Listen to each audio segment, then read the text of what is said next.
محاضرتنا الأخيرة، لأن التراث بمختلف أنواعه وتاريخ الشعوب والقبائل يردد الآباء والأجداد كلماته ليتوارثها الأبناء جيلا بعد جيل. لوحة من تراث طلعت نزار آمل أن تستمتعوا بها.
لي وقفة ويجب أن أقفها.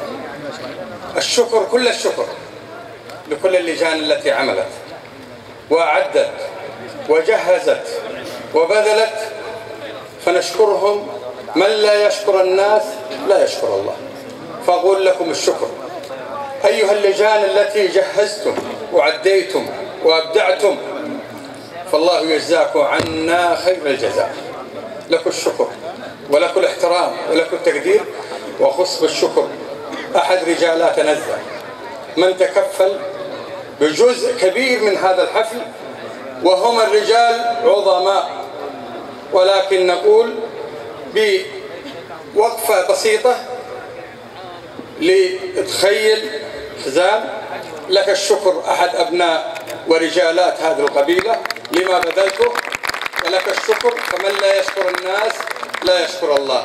لك الشكر جميعا بدون تحديد اسم، حاشا وكلا، كلكم نجوم وكلكم تيجان، فأضعها على راسي. أنتم مصدر فخري كلكم جميعا.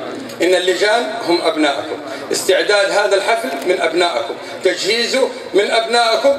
فلي الفخر بأن أبناء نزة يفعلون مثل هذا الفعل، ولا نلتمس أن نجحنا، بل نقول نحن مخطئين ونبغاكم تنتقدوننا، وللأمام أفضل بإذن الله تعالى. والسلام عليكم ورحمة الله وبركاته. أيها الحفل الكريم المبارك، ونحن نختتم فقرات احتفالنا هذا نشعر أن المناسبة وهذا الجمع المبارك يستحق أكثر مما قدم، فالكلمات تقف عاجزة عن وصف مشاعرنا تجاه ضيوفنا ومن حضر حفلنا. وكلنا أمل أن يكون هذا اللقاء هو البداية، ليتكرر اللقاء بعد اللقاء مرات ومرات. نجدد الشكر والامتنان لكل من تجشم عناء السفر وحضر، ولكل من حال دون حضوره ظرف وأمر، سائلين المولى أن يجعل ذلك في موازين حسناتكم، وأن يحفظكم في حلكم وترحالكم. تقبلوا تحياتي سلطان بن محمد بن غيم شن الزاوي. السلام عليكم ورحمة الله وبركاته.